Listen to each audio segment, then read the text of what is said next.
Hey, welcome to another episode of My Bad Assets.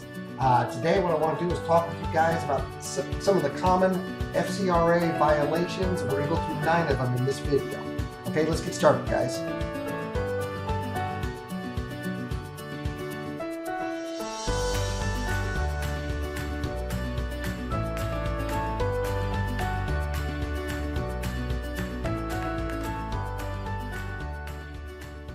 Hey all, my name is Alan Sasoyev and I'm the founder of MyBadAssets.com. Now I could sit here and tell you guys how all this got formed as a direct result of my activities as a real estate investor and a real estate coach, but I know you guys could care less about that, right?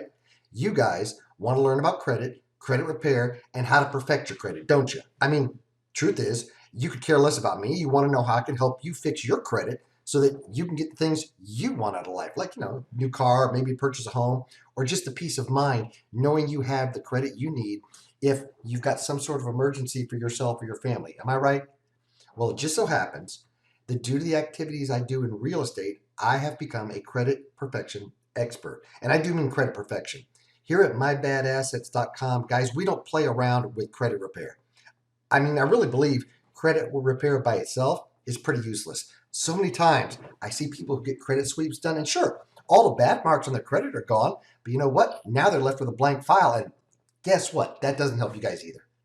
Please take a few moments, check out the content. At the end of the video, I'll give you guys a look at some of the products we've got available now, as well as a bunch of the free stuff that'll help get you guys on the road to credit perfection. Now, if you've not already done so, you should subscribe to this channel because we will be releasing content often to help you guys understand everything that's going on in the world of credit right now.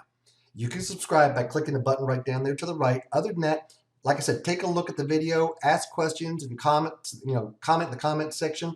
I'm always up for some questions. And take a look at the products and the free stuff I've got at the end.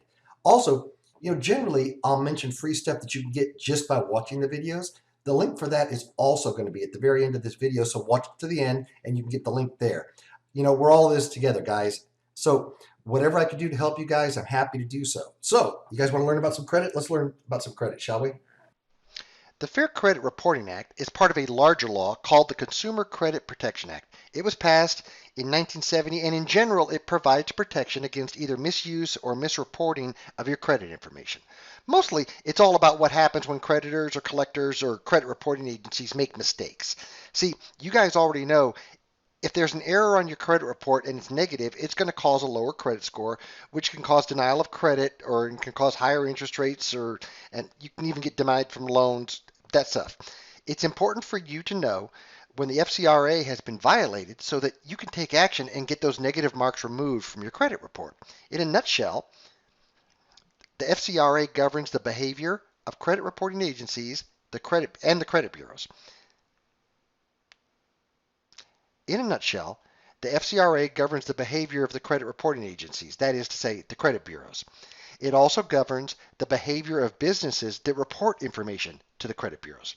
What this means to you is that if a credit reporting agency has committed a violation, or a creditor or a debt collector has committed a violation, and it shows up on your credit report, many times, even if the debt is legitimate debt, because of that violation, you can have that removed from your credit report.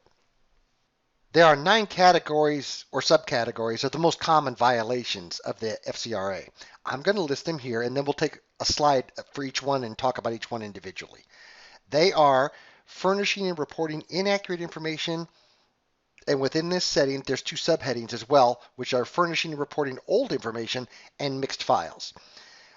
Next one is failing to follow debt dispute procedures, and again, in this heading, there's 2 subheadings, which are debt dispute violations by the CRAs and debt dispute violations by the creditors.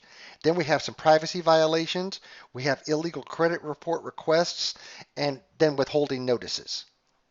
Neither a creditor, a debt collector, or even the CRA itself can put information in that credit report that they know, or at least should know, is inaccurate. This includes, but is not limited to, reporting a debt incorrectly, like when it's been paid in full, but the debt gets listed as a charge-off, misstating a balance, reporting late payments that you paid on time, listing you as the debtor when you were only an authorized user, or supplying credit information on an account where identity theft has happened. The next category is old information. Furnishing and or reporting old information is really common, y'all. The CRAs are notorious for not updating things correctly. Now, I'm not talking about you pulling your report in September and only seeing information up to July or August. You got to be reasonable and give these folks time to keep files current, but what I'm talking about is big stuff. Failing to report that the debt was discharged in bankruptcy, for example, or reporting old debt as new or re-aged. And we talk about re-aging of debt in some of my other episodes and certainly in my credit repair course. Reporting an account as active when it was voluntarily closed by a consumer, or reporting information that's more than 7 years old for most debts or 10 years old for civil judgments. It just so happens that I am a junior. Also, my dad and my brother and I were all three of us were born in San Francisco. As a result, when my brother died some 25 years ago, I inherited a bunch of his credit. When I noticed that, I also happened to notice that my dad and I had some overlapping credit. This is not nearly as uncommon as you think, and it doesn't necessarily happen just because you have a common last name like Smith or Williams. My last name's pretty uncommon, y'all, and it absolutely happened to me. The most common mistakes within this realm are morphing or duplicating negative credit info with a total stranger that has a similar social security number. Sometimes like a 9 will get flipped into a 6 or something like that. Of course, then there's the issue with being a junior and a senior, like I just talked about, or if you're the second or a third or a fourth. And I just mentioned the problems with people who share the same last name or similar first names. Yes, it even happens with first names. The one that's the weirdest is that sometimes credit gets mixed up when it's just people within the same zip code, particularly if there's something else similar like a first name or a last name. Now, you would think that with different addresses, this wouldn't be an issue in the age of computers, but for some reason they can't get it figured out, and these type of violations happen all the time. And here's the big one, guys. When you submit a dispute about the accuracy of any item to your to the credit bureaus, your creditors and the credit bureaus are bound by law to take certain actions in response to that dispute. Their duties include conducting a reasonable investigation, correcting inaccurate information, and removing the disputed debt, period. There's a number of ways they fall short of their duties, guys, and so let's look at the credit reporting agencies first, because they're the first ones you're going to write a letter to when you have to do a dispute, and then we'll take a look at the creditors and the debt collectors. The most common violations by a credit reporting agency all have to do with failing to do things. Many times, they fail to notify the creditor that you even disputed the debt. Very often, they fail to conduct a reasonable investigation. And finally, sometimes they just fail to do it within the time that they're allowed to get it done. Creditors are also notorious for violating the rules. A lot of it has to do with just how busy they are. First off, they're supposed to notify the CRA when you've got a dispute going. They've got to submit corrected information to the CRAs. Many times they don't. They've got to stop submitting the inaccurate information, and you would be surprised how often they will do a dispute, run the investigation, correct the information, and then a month later they're reporting the bad stuff again. They've also got to provide you a reasonable way to contact them, and they only have 5 days to give you the results of the investigation after they're done with it. Now, that's 5 business days, which means the letter's got to be dated. It doesn't mean you'll get it in the mail in 5 days. A credit reporting agency cannot give your credit information to just anybody. For that matter, a creditor or debt collector can't just call people up and talk to them either about your debt. Only certain people who are authorized can have access to your credit report or have information regarding any of your debts. In terms of the credit reporting agencies, only those with what's called valid need are allowed to have a credit report. These can be creditors or landlords or insurance providers, utility companies, and sometimes employers. By the same token, debt collectors can only talk to your attorney, the creditor, the creditor's attorney, and people like that about your debt. See, nobody else is allowed to have that information. Now, even though a creditor or a landlord might be allowed to pull your credit report, they still have got to have what the law calls permissible purpose. If someone pulls your credit report and they didn't have permission, then there could be a violation of the FCRA in that. The worst of these is when somebody pulls a credit report to determine if you're collectible. What that means is they're looking for deep pockets. This has happened to me, guys. I know it to be a fact. They want to file a lawsuit against you, and they're seeing if you have the kind of money that will be able to pay them. Yes, dastardly, I know. Employers cannot pull your credit report without written permission. And the one that honestly happens the most often is that a creditor will pull your credit report on a debt that was discharged in a bankruptcy. See, they can't do that. Once it's discharged, it's over. And the debt collector or the creditor, they've got to walk away. And the last thing that happens, although not as often as some of these other violations, is the simple practice of withholding notices. You're entitled to certain notices concerning the reporting and the use and the handling of any of your credit information. There are notices that you are required to receive from either the creditor, the credit reporting agencies, or any user of credit information such as an employer or a lender. And here we go.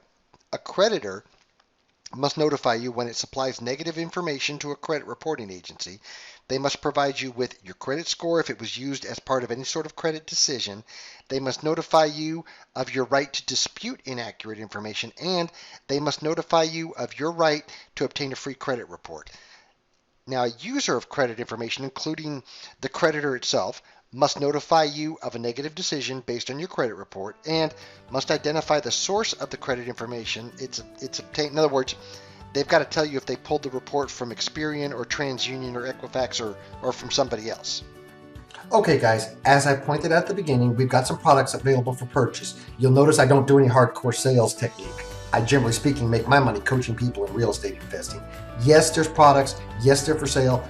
Everything here is designed to help you guys out. Okay, there's a do-it-yourself course right over here. There's a do-it-yourself course if you're interested in something like that. And if you'd rather have us do it for you, I can tell you, we are definitely experts at what we do, so much so that we'll even guarantee the results. So if you're interested, just go check out the link at mybadassets.com/products. There's also a free webinar. That'll help you guys out as well. The link is here on the slide. And then for other free resources that I mentioned throughout these videos, you can go here at this other part, Ask Al How, for free credit repair resources. Finally, I want to recommend the only credit monitoring service that we recommend is smartcredit.com. If you click on this link, smartcredit.com/Ask Al How, we have arranged some extra freebies for you guys as our students and our clients. Okay? Again, put your questions in the comments section below. I'll try to get back to you guys as quickly as I can. And remember that here at mybadassets.com, we're not just credit repair or credit fixing or credit restoration. At mybadassets.com, we are credit perfection. That's it for now, folks. See you guys next time.